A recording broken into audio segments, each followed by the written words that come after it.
top story is kind of a bummer. It comes from Commanders camp, where five-time Pro Bowl left tackle Laremy Tunsil suffered a torn triceps over the weekend. Moments ago, head coach Dan Quinn confirmed that Tunsil will require surgery and will miss a significant portion of the season. Tunsil, of course, makes $30 million a year after signing that extension with Washington in March. It's the largest contract in terms of average annual value by any offensive tackle in the league. He's the only tackle to ever make $30 million a year. He is now out. We bring in our NFL crew. Jason McCourty is with us. Put it in context. What does losing Tunsil mean for the Commanders? It's brutal for them. This is coming off of a season where your starting quarterback only played in 7 games. You're changing the offensive system. You're asking him to do things that are going to be a little bit different. Get under center more. You would want him to be able to completely trust the left side of that offensive line and his blind side where Tunsil would be. When you lose a guy like this, you mentioned they just paid him in March. The amount of trust you have in this guy, he's a leader for them in the building. He's a veteran. You're not only talking about the pass game, but also the run game. You're trying to implement something new for the new offensive coordinator, and without having him, this is a tall task for them to be able to uphold in that division where there's so many other good teams. Mike Tannenbaum, you drafted Laremy Tunsil. What kind of figure in the building are they losing also beyond just the football? Peter, as J-Mac alluded to, he is a great leader. And I'll tell you this, look, obviously he needs to have surgery, but he would go out there with one arm. He is as tough and as strong as anybody else in the league. And look, this is far from ideal, but they do have Brandon Coleman, who's played in 28 games. And J-Mac, you mentioned about Jayden Daniels. One of his strengths is his mobility. Yep. So you have a first-time play caller in David Blau. Maybe they try a little bit more quick game. Maybe they try to move the pocket more. A lot of defensive coordinators will tell you that Sean McVay was so good as a play caller to cover up deficiencies on the offensive line. Maybe Washington has to look towards that as well. I get nervous because now it's like, oh, here comes Jayden Daniels having to put on the Superman cape yet again and playing hero ball to just win games without his left tackle. What do you make of the situation? Yeah, they've dedicated their offseason and said as much to making sure that they didn't ask as much of Jayden Daniels as they did in his first 2 seasons. This obviously moves things back in the other direction.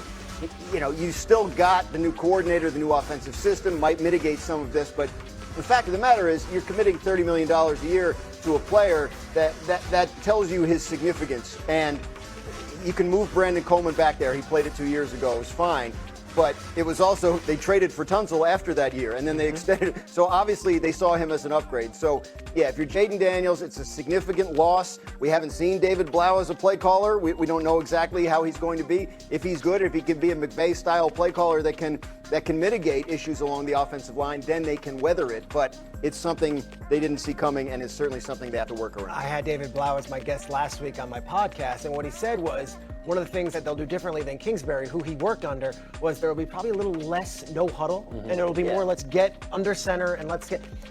How hard is it now for a first-time play caller in David Blau, who's never called plays at any level, to now be given this without Laremy Tunsil at left tackle? Well, I think the part you hit on, the leadership standpoint of being in the huddle and having a guy that's done it for a long time, has been dominant as Tunsil's been at his position. Having a guy to just steady the ship throughout the course of a game and the course of a season means a ton. You mentioned Jayden Daniels' mobility. That's the part that's scary for me, because coming off of a season ago, the thought has been, let's ask him to do less, to Graz's point. But now if I'm forced to maybe have to scramble and do a lot of the different things he did in his rookie year, well, now he's more at risk for those injuries. So how do you mitigate and go about solving 2 different problems at once when you're missing one of the best players in the NFL? As bad as this news is, and as bad news is, it is only August 10th. Right. So it gives you a couple weeks to evaluate Brandon Coleman. You look out there, Taylor Decker's out there. Maybe someone like Walker Little's available in Jacksonville. So it gives you a couple of weeks to sort things out. It is far from ideal, but again, we're still a month away from the season, so there are some options. Last year, the Commanders played in 8 primetime windows, and they lost all 8 of those games. They're hoping to reverse that and have a better turnaround this season. Without Laremy Tunsil, it will be difficult. We go to Kings. The Cowboys currently have the second shortest odds to win the NFC East behind the 2-time defending division champion Philadelphia Eagles. Dallas, who's coming off of back-to-back 7-win seasons, is seeking its first NFC East crown since 2023. Dan Graziano joining us now on SportsCenter, fresh off of his training camp tour. And Dan, let's dive into what you learned most from your time on the road. Let's start with the Cowboys. What stood out to you about the defense?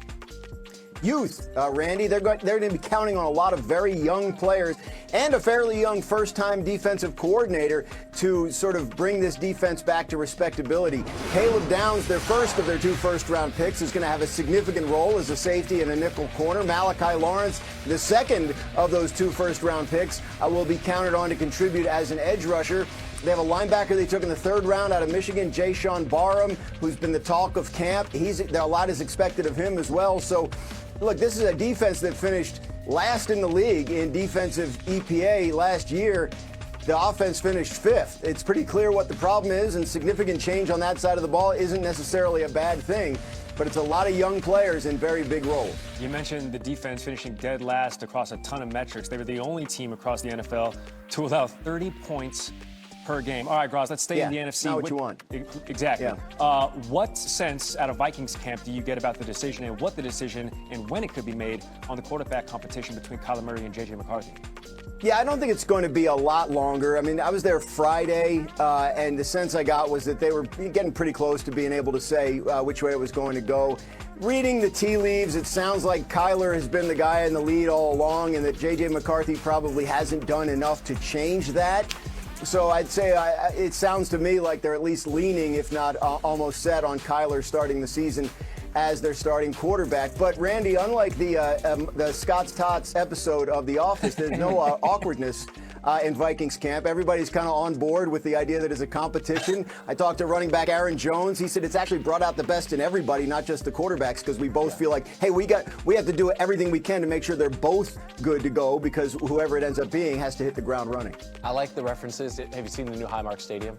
Yes. The small video boards. People are making Michael Scott flat screen television. Good luck paying me back on your $0 a year salary. All right, Dan, let's go elsewhere. Let's do not Buffalo in the AFC. Let's go to the Chargers. How much different will that offense look now with Mike McDaniel calling the plays?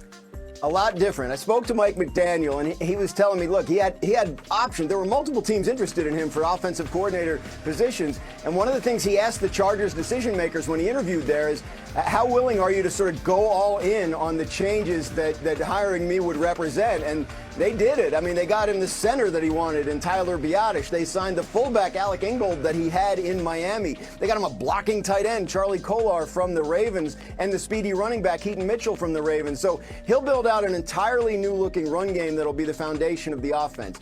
He already adjusted Justin Herbert's footwork in the shotgun so it fit better in what he wants to run. It's going to be a significantly different-looking Chargers offense in terms of scheme than what we're used to seeing, even if the wide receiver group looks pretty much the same. And hopefully keeping Justin Herbert upright throughout it. He was sacked a career worst 54 times, contacted 206 times, both of which bottom 3 in the NFL in 2025. Dan Graziano won't promise you college tuition, just